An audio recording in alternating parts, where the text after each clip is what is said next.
what I really like about the American culture is that people are not afraid to fail. I think we're all aiming to create some like successful founders. And also the other thing I find with the VCs that and entrepreneurship is that you work as a team. I don't think that I have a favorite question. We obviously ask very similar questions to all founders because we want to uncover, the three main pillars: the team, the market, and the product. I think every VC, looks at those three things. What I'm personally always interested in is how they came up with a solution to a problem, whether they were looking to find a problem and then build a solution around it, or whether they came across it in their daily life or in their professional life. So I always like to know what made them start the business that they started. What we tell our founders is two things: like they need to be more cost efficient and careful where and on what they spend their costs. So now it's all about actually surviving rather than growing at any cost. Sure, there are many different traits that make a good leader, but what I can think of that kind of stands out is one: you have to be smart. And by smart, I mean smart enough to know that maybe you don't know everything and you need to hire the right people with the right expertise to help you in certain areas. And so I think what I learned and why I thought I was able to go, because some people did not, is not to think about how many meters or kilometers you have until the very end, but kind of take it one step at a time. Hello and welcome to the Recursive podcast. Our next guest is one of the power ladies of the Bulgarian VC sector. Elina Halatcheva is the managing partner at BrightCap Ventures. With a background in finance and investment banking, Elina has an MBA from Stanford University. She grew as a professional in the US and UK markets, and her expertise ranges from investment banking to e-commerce and real estate. Eventually, Elina came back to Bulgaria to contribute to the growth of the local tech ecosystem. As an investor, Elina is also part of the European Women in VC initiative, trying to bridge the gap for funding for female founders. Elina Halatcheva, welcome to the Recursive podcast. Thank you very much for having me. I was so impressed that you went to Stanford, because it's one of the universities that I've been to in the US, and I love the campus and the whole Silicon Valley energy that resonates there. So I kind of envy you for spending some time in this wonderful place. But you left for the US to study and later on start your career in finance there. Share a bit about this steps in your life. Sure, yeah. So I left right after high school when I was 19 and went to study without actually at all having an idea what I was going to do afterwards. I went to the University of Richmond, which is in the South. Very different than other parts of the US. And I was kind of thrown into this new environment. I hadn't really traveled much before. And I kind of learned to first speak English like Americans do, or close to, and then try to find my own kind of strength to be on my own, because I didn't have any money. I went on a full scholarship. I didn't have time to call my parents on the phone. There was no email at the time. So you learn to be independent. You learn to take care of yourself. You learn to work and support yourself. And then after I graduated, I ended up staying there for another 12 years or so. I moved to New York. I worked there for 4 years.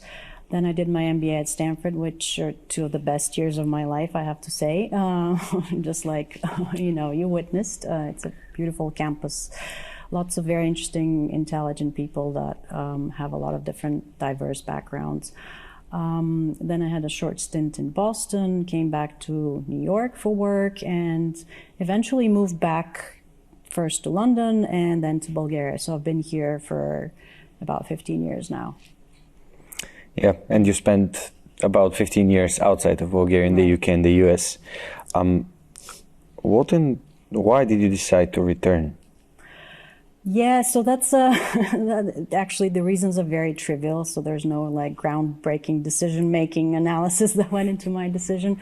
I basically got married in 2005, and with my husband, who's Bulgarian but lived in the States at the time. We decided to move back to Europe, so I went to London, but an opportunity came up for him to work in Bulgaria, and he wanted to come back here.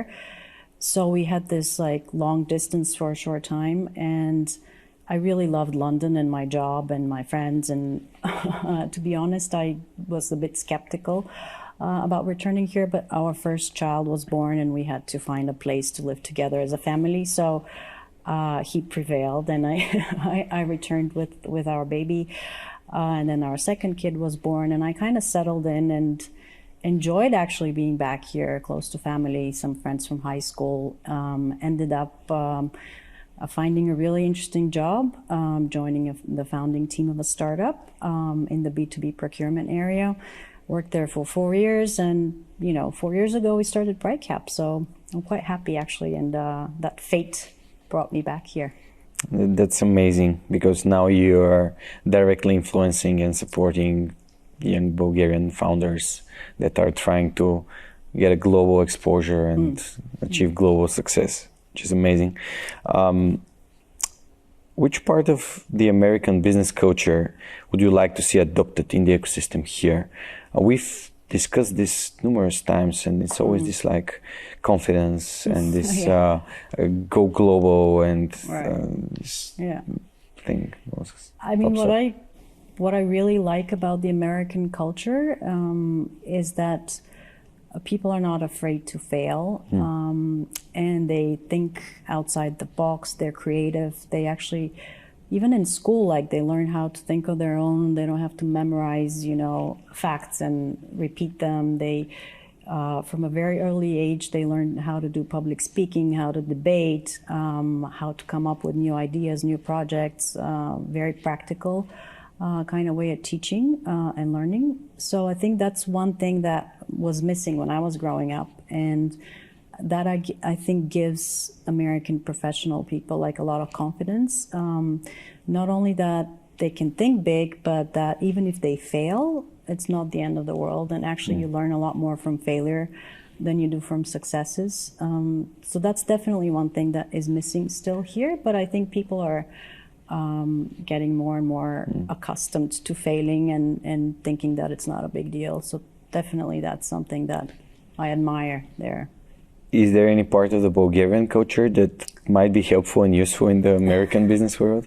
Yeah, I think Bulgarians are really hardworking and also very efficient, I have to say. There's a study that was done by McKinsey a while ago that, especially for startups, that compared like the revenue generation from startups relative to the equity they raise. So I think in the US for B2B startups, it was like 0.5. So for every dollar that they raise, they generate 50 cents of revenue. While in our part of the world, in Eastern Europe, it's about 2.8. So 5.6 times more than the US. So I think, here because we've been used to living with very little and making ends meet and, being creative and doing something with like very little. I think that's definitely one thing that that is positive, and that also creates an arbitrage, right? So if one company, you invest in a Bulgarian startup at a certain valuation, that same company, when they go to the US without even like having any uptick in revenues, anything like that, they'll be valued much higher because of that trend.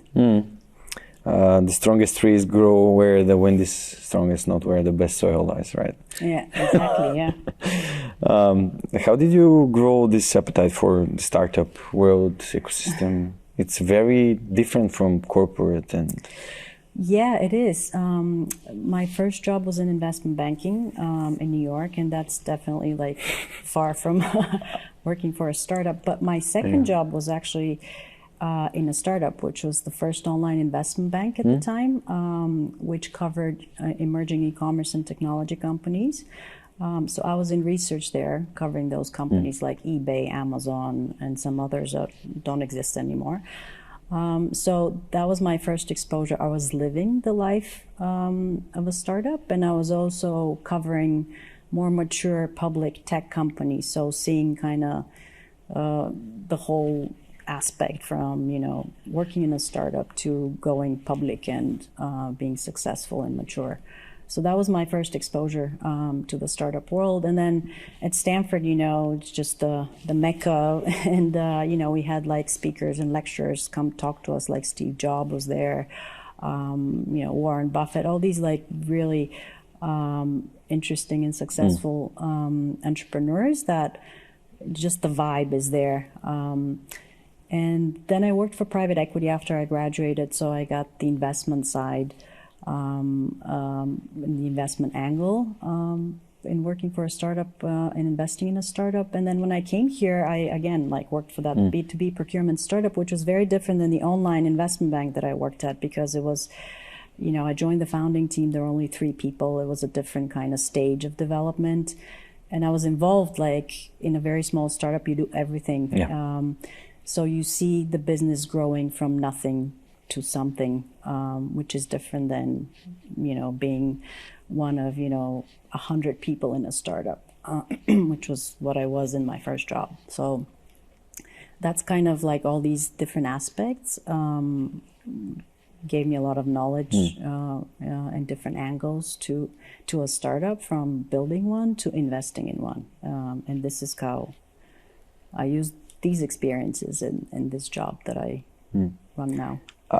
I find one thing that is in common between working on Wall Street, because I had a friend of mine that worked there, now lives in Mountain View and works for Apple. Yeah. And these 14 to 18 hour work days. Yeah. So this is the common thing between startups and Wall Street. Yeah. How you started mentioning how you entered the VC industry.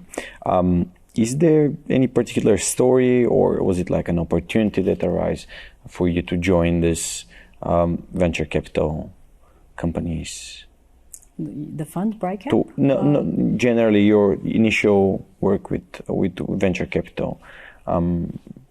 Is there something in particular that triggered this? To start, it just kind of happened naturally. I wasn't really, when I was in college, I wasn't planning of what jobs I wanted to do next. My first jobs were on the sales side, so I was advising customers. And then while I was at Stanford, I took a lot of different classes just to expand my horizons and see what other job opportunities there would be. And I took this private equity class that, as part of the class, we had to do a project with a private equity firm in San Francisco. So I picked this private equity real estate fund and worked there, and kind of liked the accountability and the responsibility that you take as an owner, and also the tangible aspect of it. Like, you actually see the physical building, and you also see the whole journey from deciding to invest in something, helping it grow, and then eventually exiting, kind of like giving birth to a baby and seeing it grow and becoming a teenager and going on their own. So that's really kind of what gave me an interest in this. And also the other thing I find with the VCs that and entrepreneurship is that you work as a team. Like, if you're in investment banking, you have one project, you try to finish your pitch deck, then if there's a deal, you work on the deal, and then it's gone. With the startup world, you actually work, even as an investor, you work in a team. So you work in a team with the founders who do the majority of the work, but you try to help where and with what you can. And you also work as a team with your partners in the fund, because, in our fund, we're a very small team, but everybody, even though we've all had an entrepreneurial background, everybody has a special skill in one area or another. There's a tech person, there's a finance and investment person, there's a person that's more focused on scaling. So we, even though like each of us sources companies on their own and becomes the point person for that company, all of us work as a team when that company goes through one of those challenges that I mentioned, and everybody gives input based on their own skills. Changing professions and careers is always some kind of, it gives reflections on your own self, what you like doing, what your values are. Did you discover something new about yourself when switching from corporate and this investment banking into the venture capital world? Yeah, I mean, I discovered that I didn't like to work 14 hours a day. For sure, even though I was young then and it didn't bother me that much. But if I were to do it now, like, I probably wouldn't be able to be honest. I also learned a lot there, though, and that's something that I'm very grateful for, because it opened a lot of doors for me to do a job that I would enjoy later on, and that I can, have the foundation to pick from a lot of different opportunities. The VC world, as I said, like, one thing that I really enjoyed is working as a team. The other thing is that you meet so many different founders in so many different industries, solving so many different problems, that it just fulfills your curiosity in a way, and you learn a lot, and you feel like you're growing yourself. And that's definitely what I like. Also, you grow, like, in different areas, like the very early startups have different problems than the ones that scale and become bigger and then eventually either get bought or go public. So there are a variety of different challenges across the road, across the journey. So it's different than just being an investment banker and doing one thing over and over for different clients, but the same exact kind of work. Right. So you have this creativity and this teamwork, team effort type of realization that you prefer to do. Yeah. All right. Yeah. What is the impact you would like to achieve through the investments with BrightCap Ventures? Is there something that you're aiming at?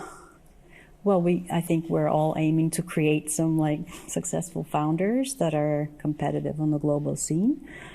I think what we've realized we also would like to do is not only make money and create those global founders, but also have some impact, like social impact, and some other impact on people's lives. So we've invested in a lot of health tech and digital health startups that actually, like, have tangible effects on the lives of those people. Like, one of our first investments in health tech was in a fertility platform that helped women with reproductive challenges.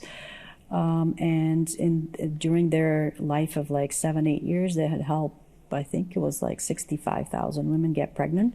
So that's something that you actually see the effects of. And you understand you have an impact on those people's lives. Not only, you make money in the process, but you also have some positive impact. We have a couple of fintech investments also that have that angle as well. So we try to find something in addition to, an interesting, promising startup that's going to make money. Also, we're really interested in the impact they're going to have on people's lives. With BrightCap, you invest in companies that are already on the international market, but have a strong connection to Bulgaria. Why did you choose this approach?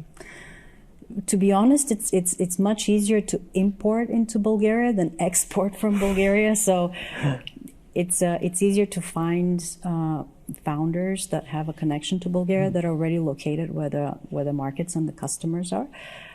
And help them either set up a team here or expand their tech team here.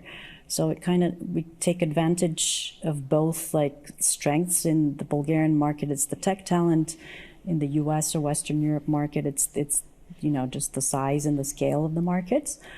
So that's one thing. Another thing is, I think it happened naturally to us because all of us have lived and worked abroad, and we have a vast network of contacts, people we know, people we've worked with before, that we either find founders through that network or we get referred by someone that we know well. So I think so far we've had 19 investments, and about 16 or 17 have come from our network or referrals by people we know. So this is kind of our proprietary network that we wanted to develop. And of course, if they're based in the States, it's much easier for them to fundraise their next round because they have the traction there. They know some of the VCs maybe there. They can hire local teams there and experts, especially in sales and marketing, because that's one thing that we're still catching up with. So it's much easier if they're based there than here. Of course, we invest in companies that are based solely in Bulgaria, like especially those early stage accelerator type companies that are still, facing the expansion abroad. But it's much easier the other way around. Yeah, totally understandable.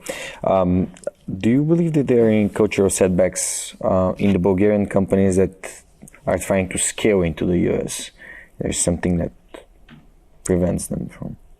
I mean, what for sure they have to set up an office there and start either traveling at the beginning and then later like hiring local people there. I mean, there's also always the cultural kind of differences between any country, really, not just Bulgaria and the US. But I think that once they position themselves there and hire a team there, you know, I don't think they're facing any more challenges. There's a bit of skepticism, which is much less so from American investors into our part of the world. But with all these unicorns popping up, I think they're warming up to that. We also, what we do is when we co-invest in those founders that are located in the US or Western Europe, for example, we co-invest with local VCs, so American or Western European VCs or Eastern European VCs. And through our common investments, we start a relationship with those VCs, and they see the quality of the startups here, and they start actually looking on their own. Even, you know, a lot of the American VCs, for example, have set up offices in London and Berlin. So they're coming to Europe because there's so much capital in the States and not that many good startups to absorb that capital. So they're starting to look outside of the US as well. That's great. We would love to have the capital in the markets, right? Yeah, absolutely. Yeah. Do you have a favorite question that you ask founders? Something that really... I don't think that I have a favorite question. We obviously ask very similar questions to all founders because we want to uncover, you know, the three main pillars: the team, the market, and the product. I think every VC, you know, looks at those three things. But what I'm personally always interested in is how they came up with a solution to a problem, whether they were looking to find a problem and then build a solution around it, or whether they came across it in their daily life or in their professional life. So I always like to know, like, what made them start the business that they started. Start with why? Why they started it. Yes, yeah. Start with why. Like, I'm just referring towards Simon Sinek's Golden Circle. Yeah. And how do you measure the potential of the early stage startups? I'm involved here because I have my very, very early age. It's like pre-seed startups. So those three things that I said, you know, team, market, product. Okay. But I think it's very what differentiates one VC from another is the questions they ask and maybe their own knowledge and their own intuition, because they all look at those three pillars, but what goes into that black box and what comes out is different for every VC. And I think every VC evolves, so we get a lot more knowledge, a lot more maybe intuition even into what makes a founder a good founder. Because the product and the market, you can do a lot of research and, the data is most probably out there, but for the founders, you actually need to know the person very well for a while. So, which is why we focus on finding founders from our network and kind of people that either we know well or somebody else that we trust knows them well. And so we want to see those founders that have not only the technical and business skills, but that are also trustworthy, that are also confident, but not arrogant, but confident enough to know that maybe they don't know everything and are willing to experiment and try things and be dynamic and adjust as time goes by. So, yeah. One thing that comes to my mind is I think I had a conversation with one of the angel investors here and asked him what do you want to see in the founders, and he was to be coachable. So to be able to receive the advisory opinions and things to the other viewpoints. That's a very good point, and I have to say we've passed on a few investments that we thought were good investments, solid market, great product, because of the founders, because we thought the founders were too arrogant and they thought they knew everything and they were not open to, feedback.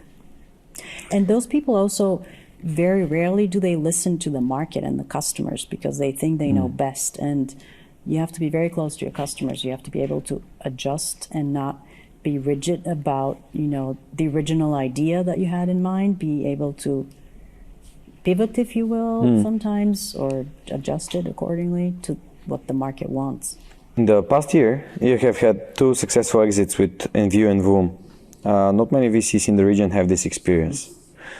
Do you think that the Bulgarian tech ecosystem is entering its next stage of maturity? And if so, what does this entail? Yeah, I just want to correct you. We've had 4 exits in the last 4 years. But those 2 are the most recent ones. Yeah. Yeah, for sure it's maturing. It's maturing in both the startup quality, but also in the amount of capital and the decision-making of VCs in investing in those startups and having, more founder-friendly terms and kind of knowing more about how to invest. So in terms of the startups, of course, it's maturing because they're now a lot of serial entrepreneurs now that have had 1 or 2 successful startups already and are on their 3rd, 4th. So they have that experience of building and growing a startup. And on the VC parts, like I said, there's a lot more capital. I think 10 or 15 years ago, there were only a couple of funds, and now I think there are like 17 funds in Bulgaria, which is a lot. They focus on different stages, their accelerators, their early stage, their mezz, more like private equity funds as well. So there's capital also that takes the startups from beginning to kind of B and C rounds. Because back 10, 15 years ago, there was 11 that was an accelerator that backed companies at the beginning stages, but there was nobody to back them afterwards. Yeah. So that was a problem which doesn't exist anymore. That's great news. And of course, I was talking to you in the conversation before we started about Flips Media, of course, Fight, my Costa and one of my favorite startup exits. So it's one of the BrightCap ones, which is a huge success. There is no doubt that the strong engineering talent in the region exists, but what is still missing is the sales, product, and marketing expertise. How do you think that we can fill this gap faster? Yeah, I think we're maturing in that sphere as well. What we see a lot of our companies do is they hire like American or European sales and marketing people that build their teams.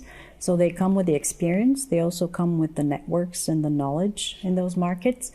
And I think startups are learning from that experience and from that knowledge and from those people and building their own kind of next generation sales and marketing experts. So that's definitely something that is happening, which is part of the reason why we also want to import from abroad into Bulgaria, because those companies are already located there. They can not only easily fundraise, but hire those experts locally that would feel more comfortable joining a US or European registered and set startup than a Bulgarian startup that they probably haven't even traveled to or know where it is on the map. So yeah, this is a great point. Having an office in the States makes the talent also available the other way around. There's some interesting data saying that the Europe have surpassed China in the number of unicorn companies to 2021. What do you think are Europe's advantages within this competition for capital and talent with China and the US? And what will it take for our team to get ahead? Yeah, I think if I compare Europe to the US, there's the tech talent is definitely here, historically speaking, and I think in terms of number of engineers, I think it's about the same. But the US is a much bigger market, so it's we have that advantage here. The salaries are still relatively lower than the US, although they can buy a lot more here than the American salaries can buy in the States. So the lifestyle is much better for those people. In terms of capital, I think the European ecosystem is evolving in all these different hubs, and there, I think I don't know how many cities in Europe that already have a unicorn. So, those hubs are being created around Europe, and a lot more capital is being deployed, not only from, the IFIs like EIF and EBRD and IFC, but also from some pension funds, unfortunately not in Bulgaria, but other parts of Europe. Also some high net worth and family offices that are kind of sick of real estate and are being warmed up to investing in more risky, but at the same time higher return investments. And finally, what I mentioned earlier, I think the US VCs are looking into Europe. So they have this capital that they want to deploy, and they're looking for great opportunities. And they've seen already those unicorns that you mentioned in other solid companies. So they see the talent here. With China, I'm not, we don't really that's not our end kind of goal. We're more focused to Western Europe and the US. But I think there's a political risk. We saw what happened with TikTok and, some of the other tech companies that Alibaba, there's that political risk that, is unpredictable, really. So. Yeah, and talking about political risk, we're currently in a very strange macroeconomic situation here in Europe. And what can startups and companies do to increase their chances of fundraising in this downturns? I think not only in Europe, I think it's global. So, what we tell our founders is two things. They need to be more cost efficient and careful where and on what they spend their costs. So now it's all about actually surviving rather than growing at any cost. It's all about being profitable. A lot of VCs are focusing on profitability now rather than growing the top line at any cost. And the other thing we tell our founders is also to be prepared for raising lower rounds at lower valuations. Give up a bit more of their equity, have terms that are not so founder friendly, but protect investors. So be open for that, hopefully temporarily. Another thing that you're doing is being part of the Return Initiative, aiming to engage Bulgarians living abroad to give back and connect to the local ecosystem. How can we do better in deploying the power of Bulgarian diaspora worldwide? Unlike Greece, for example, we haven't been that good in turning brain drain into brain gain yet. Yeah. That was a great initiative, and it was a private initiative, so it wasn't started by the Bulgarian government, as it should be, I think. But it's great that there are enthusiasts who want to work on that. So I think, having lived abroad for so many years, I know that Bulgarians living abroad always have that attachment to Bulgaria and some kind of nostalgic feelings, their childhood, their friends, and all that. So they all want to give back, and we've seen them do that. Some of them become mentors, others, invest in or give money to NGOs. Others invest in startups and funds. So everybody does what they feel comfortable with. We also have the Bulgarian Innovation Hub in Silicon Valley that you know. So that's again an NGO started by Bulgarian enthusiasts from the diaspora that are helping startups go to the US.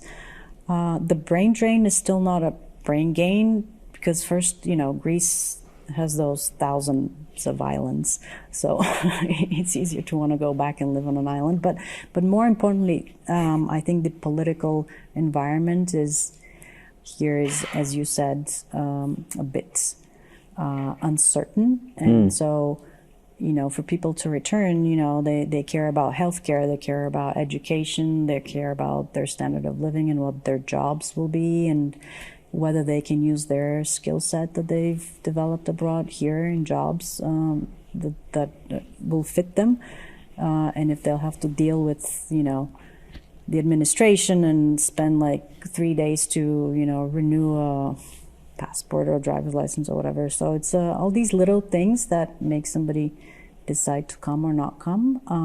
Some of them are not so little, like the healthcare and the education system, but hope. We had some hope at one point. I personally did, that things were changing, but we'll see. Yeah, we're doing our best, aren't we all? So from your point of view, what makes a good leader? Because founders are basically the leaders of their small like teams. As you said, it's team, it's not founder-based business. So what makes a good leader, Elina? I'm sure there are like many different traits that make a good leader, but what I can think of that kind of stands out is one, you have to be smart. And by smart, I mean smart enough to know that maybe you don't know everything and you need to hire the right people with the right expertise to help you in certain areas. I also think that relates to the second point, is that you have to trust people that you hire. And I think it's not good to micromanage, because that doesn't give them like the feeling of freedom and achievement and personal growth. And being trusted. Exactly. The third thing maybe is you have to have emotional intelligence, like to know how people feel, how they interact, whether they're happy, not happy, why. All these things come from like being empathetic and having that emotional intelligence. You also, of course, have to have a vision and something you strongly believe in. That's why when we ask founders how they came up with a problem, it's much easier for them to convince us if they had that problem themselves and were trying to solve it and couldn't find a solution and came up with a solution. Like this fertility clinic that I told you, there are two women struggling with fertility challenges, so they came up with the idea. So that convinces us more that they're committed to this, and actually it comes out of personal pain that they couldn't solve. And and I think you have to be fun and funny and create a happy environment around you, and which is not all about work and like not sleeping and at night. Having it as a badge of honor. I'm just having 4 hours sleeps every night. Yeah, no, I mean, you need to enjoy, you need to feel happy with your colleagues and have fun. Yeah, totally agree on this. You're part of this European Women in VC. And having this in mind, have you personally encountered any glass ceilings for women in the investment world?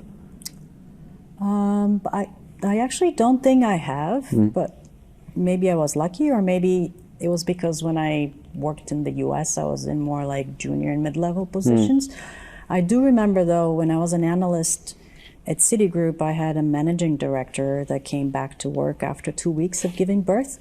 And that was not because there was a ceiling, but because she was afraid that if she had taken a longer maternity leave, like her clients would be gone and given to someone else. So it's like one of those, it's not necessarily a ceiling, but it's something that women, mothers face. Fathers, they can't nurse, so they don't have that problem. They don't have to stay at home, but mothers do. And so that's kind of, I think, a biological, socioeconomic kind of ceiling, if you will, that definitely exists. And I'm sure there are other ceilings, it's just natural at the higher levels in certain industries to be more male-dominated, and for women to feel awkward in those situations, like the other way around also. Like there's some industries and jobs where there are more women, and probably men don't feel as comfortable. So, but in Bulgaria, to be honest, and I think historically, women and men worked. And I think we're a leader in terms of, managers at top positions. Like if you think of the big banks, I mean, they're female CEOs at most of them. I think it's 50% of engineers are women. It's like very solid kind of gender balance here. So maybe that's why. But I do acknowledge that there must be somewhere. I just haven't really experienced it myself. Recently, I was part of some kind of seminar that was talking about the values of people, and the guy leading the seminar said something that really stick to my mind. It's that women value security, where men value trust. So it's like this balance of who values what more. So this lady felt insecure that she can lose her job or clients if she doesn't come back. A man would basically know, I have the trust of my clients and they wait for me to come back. Yeah. So it's just as different human beings having different like social roles in this society. This is something that helps me. Like, is this lady feeling insecure? Something is like clicking buttons because she's going to lose something. This is how I think about it. No, I think there's definitely that, and I think there was a Harvard Business Review study a while ago that actually kind of studied what questions are being asked of female founders and male founders. And to your point, like female founders are more asked about the downside, like how are they going to protect in a downturn? How are they going to be careful with their expenses and costs? While the men were asked like, how are you going to grow? What's your vision? Where do you think, what ceilings you're going to break? Like, how are you going to explode? So I think it's just natural. I think also maybe biological and socioeconomic factors play into this. But if you're like biologically a caretaker of a young child, like you're more about protecting rather than... it's an identity, isn't it? Yeah, so it's it's just how it is, really. I think that's why it's great to have balance. So and communication and communicate your fears is something that I've learned from my mentor. So it's a way of cutting it, this gap between people that work together. So you are part of this European Women in VC initiative that aims at promoting diversity in the industry. Why did you join it, and what is the impact you've already observed on a European scale? Yeah, so that started about a year ago by two women that collected from the 27 European member states. They got one female representative, an investor, from those 27, actually 25, because two countries didn't have a female investor, Romania being one of them. Wow. And so we got together, and what they did is they did the survey in those countries to see how many funds there are in each country, how many female investors are in each fund. And so they concluded in Europe that depending on the country, between I think somewhere 8 and 9% of investors are female, check writers really are female, and only about 2 to 3% of the capital raised goes to female founders. And so that, like, I didn't realize it because I don't feel, our team is very small and we have 50-50 kind of men and women. And I honestly never look at a person in terms of their gender or background or religion or anything. And I never thought about it. But when these results came out, we thought that we should talk about this gender gap. And it's not necessarily all that we can solve. It's also because maybe there are fewer investors and fewer female founders, and part of it is due to that, why they're getting lower percentages, but another part is due to just the fact that maybe they're not courageous enough or confident enough to become founders or become investors. So, there are two different aspects that we have to address and study further. I've met some amazing Romanian founders that are ladies, so let's hope that we have a positive tendency in female started companies to get and ask for more. Yeah. And so I'm looking forward to that. What about the change about the way that women in leadership positions are perceived in the business world in general? Do you think there's something that is like should change, or any feedback you have on this? Then again, it depends on which region you look at, because I think in Bulgaria there are many leaders in those positions. I think, again, back to the point I mentioned earlier, I think, and what you said earlier, like women are not maybe as confident as men, because I feel like they need to know a lot more to feel confident. They need to know all 100 facts about one thing, while a man would know 3 and kind of play with them. Feel it. It just, exactly. So that's how it is. And so that's one thing that I would advise like young women to do is, it's a cliche saying believe in yourself, but it's actually what you need to do is practice. And so even if they're not certain that you know everything, just like wing it in a way. There's this HBS professor, Amy Cuddy, that I really love listening to, and she has this theory of not fake it till you make it, but fake it till you become it. So the more you practice, the more confident you become, and the more you believe in yourself. And it's it's just how you become good at what you do, and not worry about judgment or criticism or what people think of you.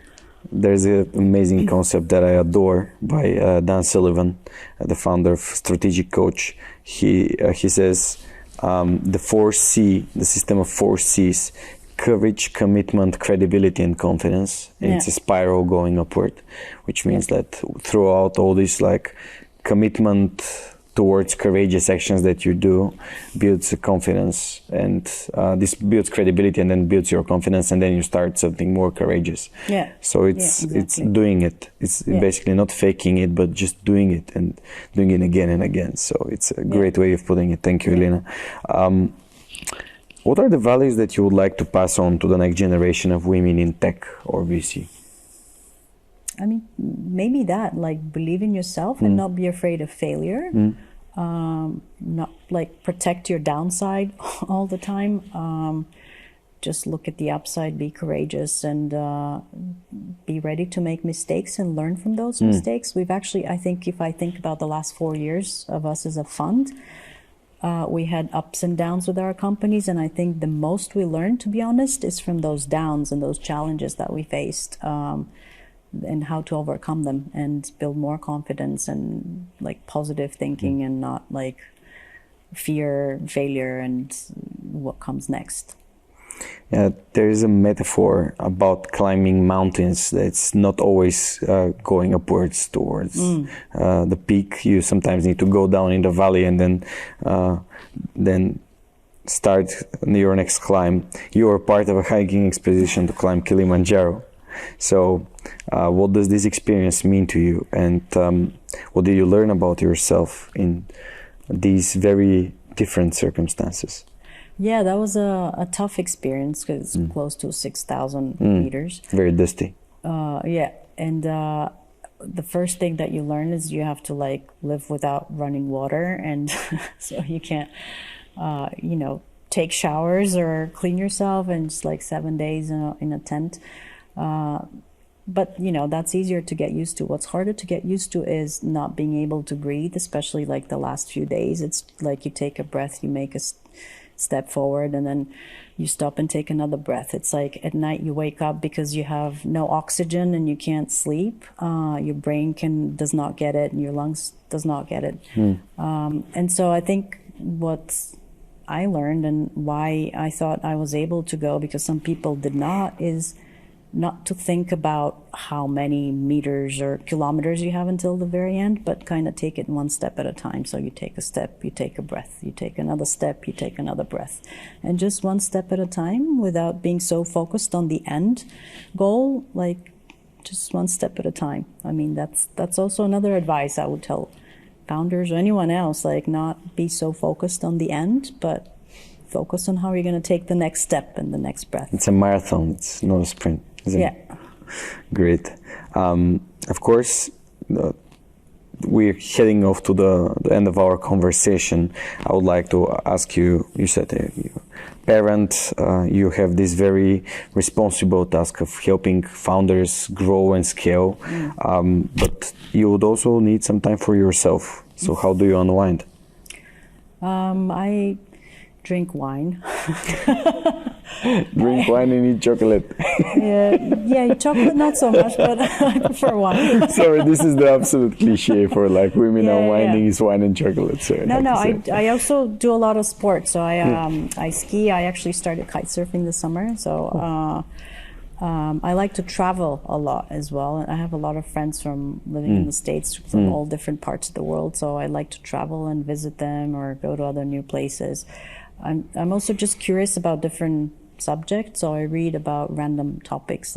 Even at Stanford, I took African cinema, French cinema, film production, drawing, where we had to draw live models. random classes like that and random topics like that. I read a lot of biographies on people and just like the standard things like Netflix and... So is there anything in biographies that stands out for you? The recent one I read was on Michelle Obama. Becoming. Yeah. I actually read like also Barack Obama's biography, but I liked hers more. So that's one of the recent ones I read. You know, I've also read like Steve Jobs and a bunch of other like famous people, but that really stands out because she comes from a poor family and just her life was very interesting to me. If you haven't had the chance to read Shoe Dog, the memoirs of Phil Knight, founder of it's Nike. on my to-read list. It is a book worth reading. It's an amazing story about starting up from the trunk of your own car and becoming the... It's a case study that... absolutely. Into like those business schools, Blue Ribbon shoes. What's it? Brand code in Japan. Blue Ribbon. What's Blue Ribbon? He just saw it somewhere on the map. All right. I'm a huge fan of books. Do you think that most of the founders read, or they're just focused on working on their startups? Do they spend enough time on like developing themselves through courses or? Yeah, I mean, maybe they don't really have that much time at the beginning. They're so focused, and it's a lonely journey that, you know, you're like struggling. And if you have good investors that are empathetic, then you have someone to lean on, but not always you do. And so it's like, I think you just get worked up a lot more if you're like that by yourself. I mean, they should. If they don't, like Steve Jobs, you know, took a calligraphy class and that helped him. Even though there was no connection, I mean, that's why I took those other classes. I had no idea what might come out of it. And so I think you have to be open and curious and develop as a person also. When you said, when you spoke his name, Steve Jobs, I immediately linked the return and Steve Jobs into a name, Anthony Hristov. The art director of Pixar for 18 years, who is now in Bulgaria and helping Bulgarian gaming and video developers develop careers in this, which having the IT background that we have might be something that's bringing a lot of value towards our ecosystem too. So another amazing person spent a lot of time in the States, came back. I think he came through the Return Initiative. I think that's when he got really interested. I might be mistaken, but I think like we're maybe, I don't know, I think that just the connection with Bulgaria made him reconsider coming back. He was part of a conference in the summer, and he pointed out a scene in WALL-E, my favorite animation, about like ships docked in a port, and one of the ships' name was Bulgaria. In Bulgarian. So we're like, see, there's an Easter egg here that I've placed. So, there's a huge... It in, absolutely. There's this huge route that brings people back to their home places. And I'm very happy that people like you and Anthony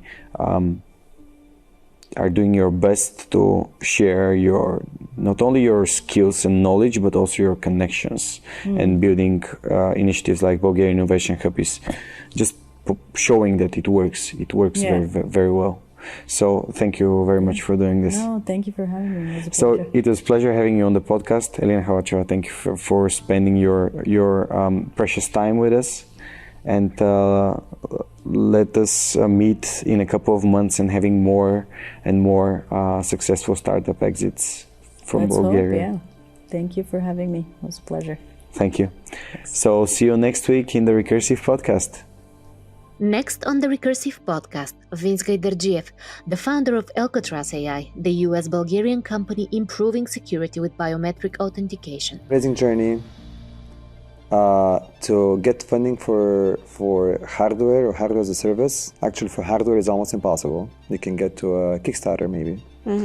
Hardware as a service in a B2B kind of a business, very tough. Out of 100 VCs, all the tier 1s and 2 VCs, I would say 90% will give you a gentle, nice excuse that they want to wait traction or whatever the reason is, but actually it's just very risky, especially if you're creating hardware that's complex, that requires something that it requires software and hardware and infrastructure and different certifications. Usually the VCs will not go deep to understand what's going on, and they'll need some proof points that this